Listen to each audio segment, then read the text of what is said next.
Hey YouTubers, this is Laren again. This is probably going to be part 2 to the baby axolotl. Um, as you can see, I had to move some of the logs to get him because he is pretty fast. So when I got him, it was after I got it from the breeder later on. She said she might have gotten mixed up with one that glows. And these don't glow in the dark. You have to have like a black light, a woods lamp, for them to actually glow. So I think he does glow. I have him ready set up to feed, but before I do, I want to show you. He doesn't really. It's not really too obvious. I'm not even really sure if he does, but got my woods lamp right here, my little black light, and see if I can focus that. A little bit.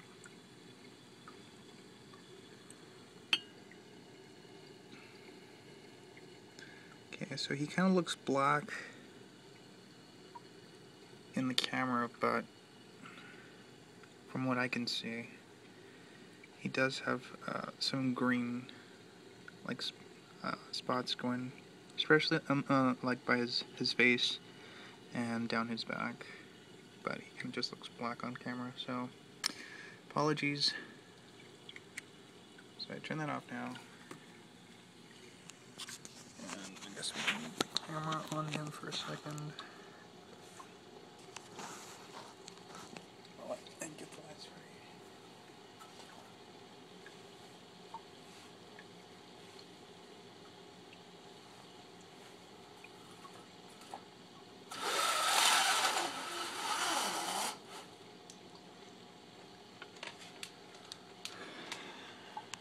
Alright.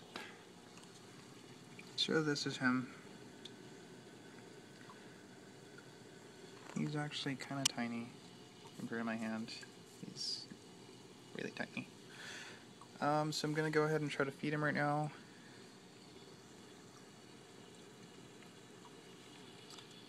I will drop in one of these little shrimp pellets in there,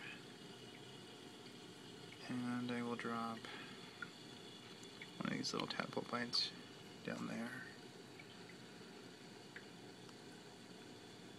I'm gonna give it a second, and then I will attempt to give him some of those bloodworms.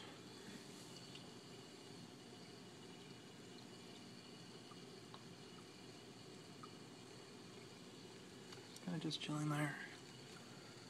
So while we wait, I actually have some tweezers, just plain tweezers, that I got a while back when I had my aquatic frogs, and that's what I would give them their bloodworms with.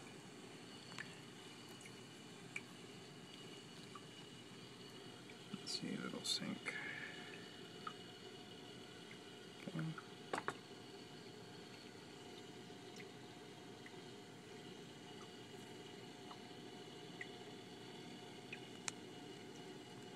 Try to focus that.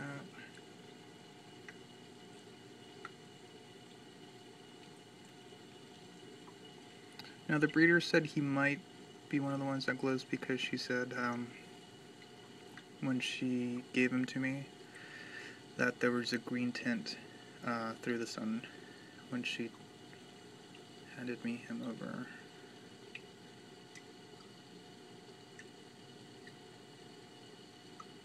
So he looks kind of interested.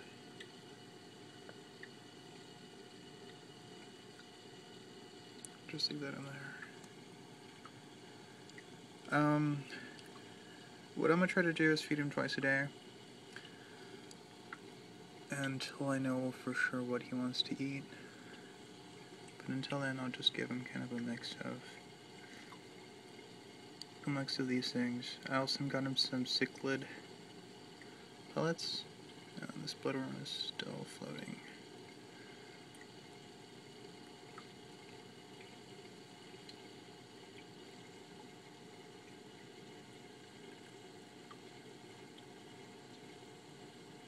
Oops, sorry, camera was. Oh, got it.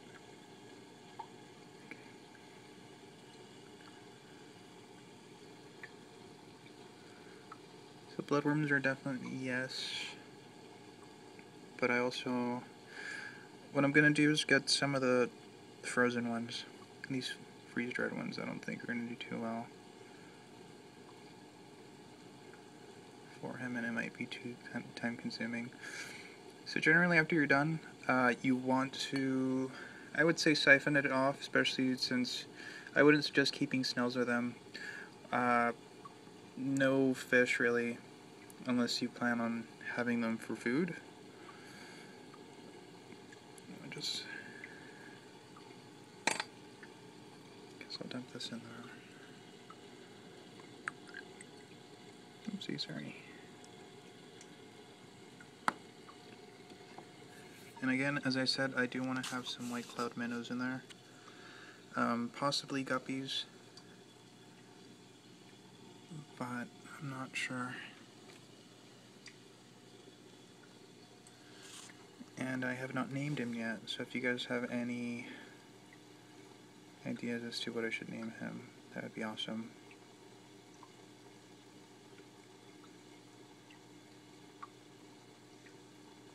So, I see you through that, all magnified. But he is pretty cute. My roommate thinks he's not cute.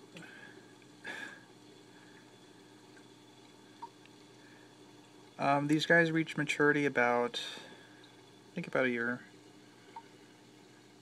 Nope, we just passed right by it. And so that's when they can mate. I think breeding them would be a pretty cool idea, especially when you make different colorations, and I don't know, I just think the idea of breeding these guys would be pretty cool. They lay anywhere from 200 to 600 eggs when they do mate, and if they are fertilized, they will hatch. I'm pretty sure that there's more than likely going to be some casualties, I guess, that wouldn't make it. These guys get anywhere from 8 to 12 inches. I've heard even maybe 1.5 feet, but it's kind of rare. And yeah, I love him so far. He's pretty awesome. He just hides a lot. And the tank looks kind of weird right now with no fish. Well, it doesn't look like there's anything in there yet. But yeah, so generally when you see, if the water's too warm for them, you'll see that they kind of form, let's focus that, a kind of like a slime on them, a coating, like little slime coats. And that's not good. And also if they're stressed out, the tips of their tails curve. His is fine, it's just different colored at the back. It looks like it's missing a piece, but it's not. It's just clear. But yeah. If they accidentally do eat something that they're not supposed to, like a piece of gravel or something, or if you see them floating, actually, it's another thing when they're sick.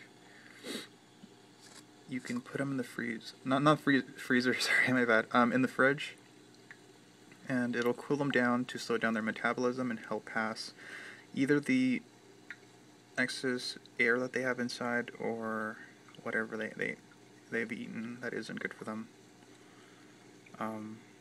I would look more into it. I'm not going to go and tell you keep them in there for half an hour or a day or something. I'm not really sure, but it's just something I came across when they're stressed.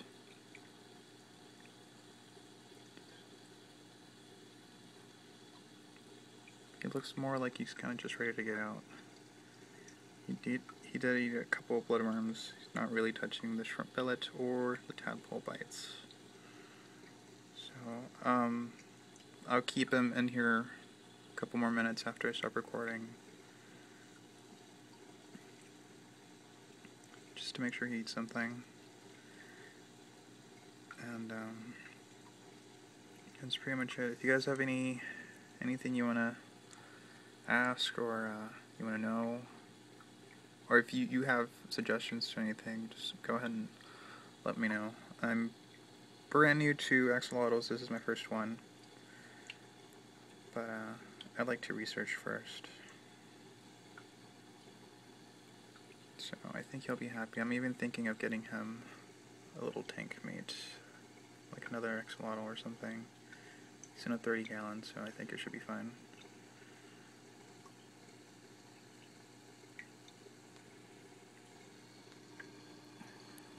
Too close, too blurry.